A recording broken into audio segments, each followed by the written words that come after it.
Vamos lá então? O que é a estética cyberpunk no sentido mais puro da palavra? A estética cyberpunk é um estilo visual e temático que mistura alta tecnologia, tecnologia avançada, com uma sociedade decadente, uma sociedade que está em colapso. Aí o que acontece? Cria um contraste bem marcante entre um futuro avançado e uma sociedade decadente, o que não deveria acontecer. Bom, se as coisas estão avançadas, se a tecnologia está avançada, a sociedade deveria estar avançada também, mas é o contrário disso. É a tecnologia avançada com uma sociedade cada vez mais decadente. Esse é o contraste. Uma frase que ficou bem famosa há uns tempos para descrever bem o estilo cyberpunk é a frase high-tech low-life, que é basicamente alta tecnologia, uma vida miserável, uma vida baixa. Tá, e de onde surgiu o termo cyberpunk? O termo cyberpunk surgiu ali em 1980, criado pelo escritor Bruce Bethke, acho que é isso, Bruce Bethke, num conto de ficção científica que também é chamado de cyberpunk. Ele basicamente juntou duas palavras, cyber de cibernética, tecnologia, e punk de rebeldia, anticultura. O que ele queria representar aí? Ele queria representar basicamente os primeiros hackers rebeldes da ficção. O primeiro conceito de rebeldia, só que no meio tecnológico. Mas quem popularizou de fato o termo cyberpunk foi o William Gibson, com a obra Neuromancer, que é basicamente a bíblia do cyberpunk. Qualquer um que se preze a ler alguma coisa ou consumir alguma coisa do gênero cyberpunk vai ter que necessariamente ler Neuromancer. Claro, naquela época não foi só ele que estabeleceu o gênero cyberpunk, né, com Neuromancer. Também tiveram outras obras, como Blade Runner de 1982, feito pelo Ridley Scott, e algumas antologias e outros romances que tiveram naquela época. Tá, mas para fazer um desenho cyberpunk eu tenho que saber como que se parece a estética cyberpunk. Então, como que se parece a estética cyberpunk para fazer um desenho? Basicamente, o que a gente tem que ter em mente é que o corpo ele é tratado como um hardware no cyberpunk. O corpo ele é tratado como um hardware que pode ser modificável, tal qual uma peça de computador. Eu posso trocar um braço por um braço robótico, por um braço melhor. A gente consegue ver isso até no cyberpunk. No cyberpunk são os implantes que a gente faz. A gente arranca uma peça biológica e coloca uma robótica no cyberpunk 2077. Só que é tudo muito sujo, nada é bonito, nada é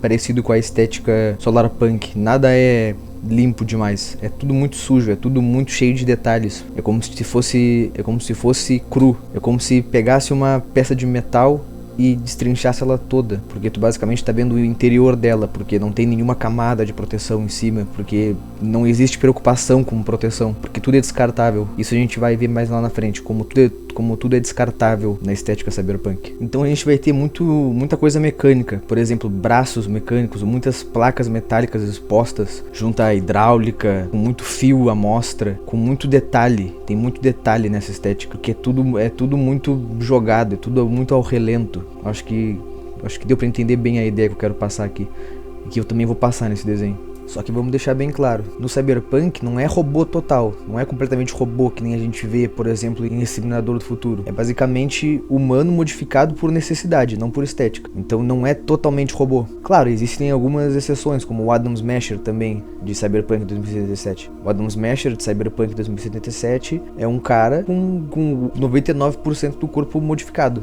Só resta a massa cerebral, a massa encefálica ali. Mas ainda tem um humano ali dentro, é a massa encefálica dele. Não é 100% robô, e sim a junção entre biologia e robótica por necessidade, não por estética. O que acaba dando a impressão de algo improvisado, mas funcional. Tá, mas por que eu falei que os implantes no cyberpunk são feitos por necessidade e não por estética? Basicamente, vamos começar de uma premissa. O capitalismo venceu e os implantes visuais que a gente vê são fruto da necessidade de se adaptar ao futuro que as big techs empurram goela abaixo no consumidor ao decorrer do tempo. Consumidor esse que é o próprio proletariado, que é o próprio que produz esses implantes. Então, o que a gente vê? As corporações substituíram o Estado, o lucro substituiu a ética, o consumo substituiu a cidadania. Não existe mais mercado regulado, existe mercado absoluto. É um capitalismo levado ao extremo. Tudo é produto, até órgãos, até memória, até o corpo.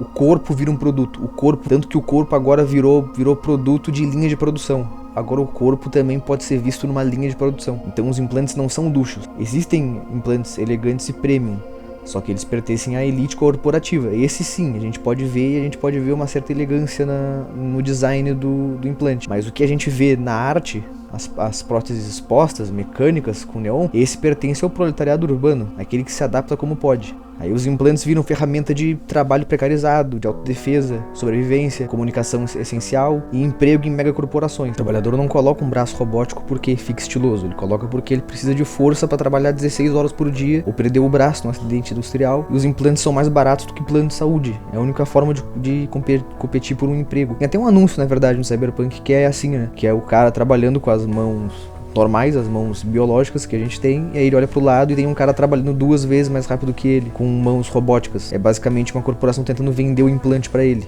É um anúncio que tem no Cyberpunk, se eu não me engano tem esse anúncio. E aí então as Big Techs definem o que é necessário para viver. Esse é o mecanismo central. A corporação cria tecnologia, a corporação torna a tecnologia indispensável para existir na sociedade. O povo tem que ter isso para existir na sociedade. A população compra não por desejo, mas por obrigação, e o ciclo se repete, sempre aumentando a dependência, que é basicamente o que a gente vê hoje também. A gente basicamente vê isso nas redes sociais. Tu tem que comprar um novo iPhone, senão tu vai ficar para trás. Tu tem que comprar tal coisa, porque senão tu vai ficar obsoleto socialmente. Basicamente isso que a gente vê as oligarquias vendendo. Basicamente a gente vê as oligarquias de hoje em dia fazendo isso.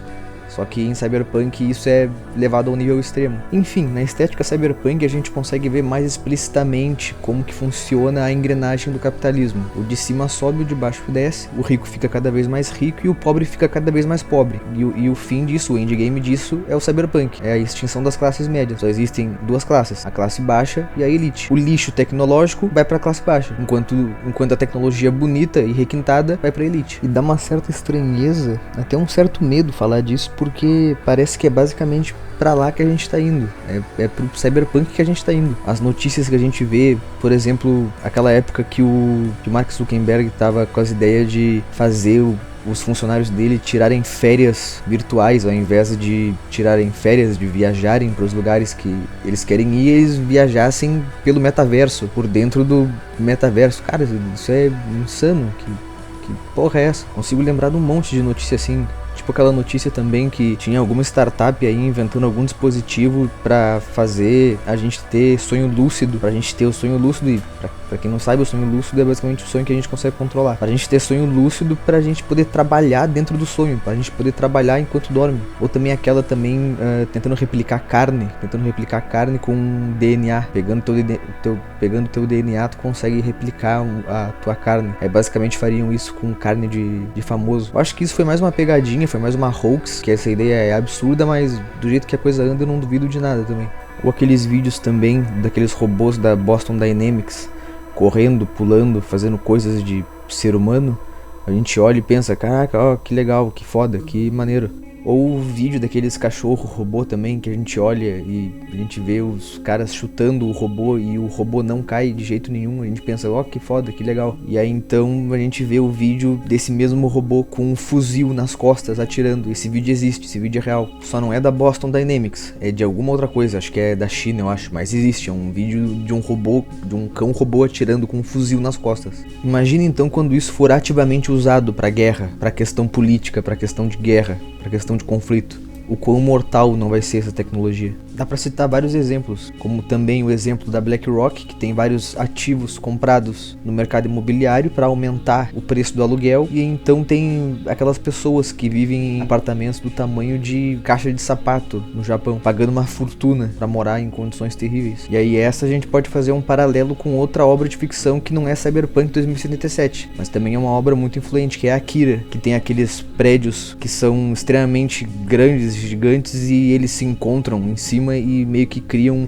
um segundo andar, cidades com 2 andares basicamente, porque não tem mais espaço pra onde morar de tanta pessoa que existe. Tá, enfim, eu acho que eu tô sendo muito prolixo nesse vídeo. Basicamente, Cyberpunk é desigualdade social e tecnologia em demasia, só que com neon e luzinha. Com o lado mais baixo sendo completamente descartável, porque sempre vai existir mais pessoas pra ficar no lugar do que vai ser descartado, e esse descartável vai sempre ser cada vez mais descartável à medida que a elite vai sempre sugar mais da energia do descartável. Tá, mas deixando de lado agora o lado político e social da estética, por que a gente sente uma espécie de conforto nessa estética, mesmo sendo uma estética pessimista? Uma sensação super comum, faz parte de muita gente eu já vi falar que sente conforto na estética cyberpunk. Por que a gente sente isso? Pensei cá com meus bottoms, também perguntei pro ChatGPT, e existem algumas teorias do porquê que a gente pode se sentir assim, com essa sensação boa em relação à estética cyberpunk. Enfim, vamos tentar descobrir. A primeira é que é um futuro ruim, porém coerente. Cyberpunk não promete felicidade, mas ele te mostra um futuro lógico e previsível. Do jeito que a coisa tá, a gente prevê logicamente que o futuro vai ser assim. Só que hoje em dia a gente vive numa realidade caótica, confusa, contraditória, cheia de incerteza,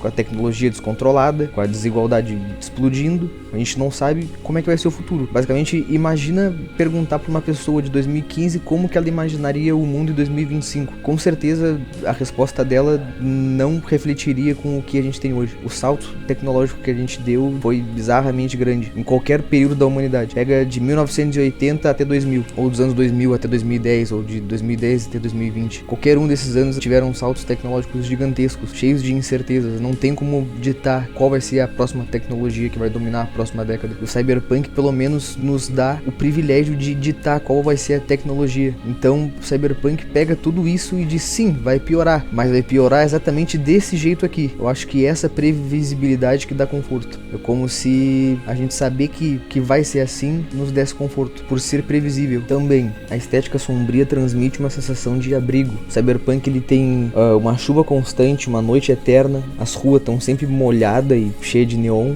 as ruas estão sempre apertadas, os lugares são todos apertados, os interiores são saturados, são abafados, é tudo muito cheio, muito saturado. Esse conjunto cria uma atmosfera de refúgio, cria uma atmosfera de que eu tenho meu cantinho, tem esse canto aqui, ó, que é meu, por ser tudo muito apertado, ser tudo muito abafado. É uma sensação de que o mundo é hostil, mas tenho o canto seguro aqui. É o mesmo conforto que muita gente sente na chuva, por exemplo, sente na chuva andando pelas cidades, com aqueles vídeos que tem em Nova York ou em Tóquio, sabe? Andando por Tóquio enquanto chove, e é extremamente bonito. Além do ruído branco que é a chuva, tem toda aquela coisa da chuva ser o ruído branco natural e pá. O Cyberpunk normaliza a falha. No mundo das redes sociais, que é cheio de cobrança, alta performance, produtividade, vida perfeita, o Cyberpunk diz, ninguém tá 100%, ninguém vence o sistema é quebrado e fudido, todo mundo é quebrado por dentro, todo mundo sobrevive como dá. Isso cria identificação e alívio psicológico, eu acho. Não preciso ser perfeito, só preciso continuar. É basicamente uma humildade existencial. E isso se relaciona com o isolamento virar forma de identidade. Por exemplo, o indivíduo solitário, cansado, fudido, tentando sobreviver é o padrão. Isso dá conforto pra quem não se encaixa no mundo colorido e otimista das redes sociais, basicamente. Como se o Cyberpunk dissesse, tu não tá sozinho por te sentir um merda. Tá todo mundo fudido. E é isso, cara. O Cyberpunk tem aquela energia de chuva noturna no carro, sabe? Energia de andar sozinho numa cidade iluminada. Tem até, às vezes, momentos liminares. Por exemplo, se tu pegar momentos que tu anda por Night City, de Cyberpunk 2077, à noite, e tu vê aquelas luzes e quase ninguém na rua, e aí tu percebe aqueles barulhos, aqueles sons. É quase como um espaço liminar dos jogos da Valve.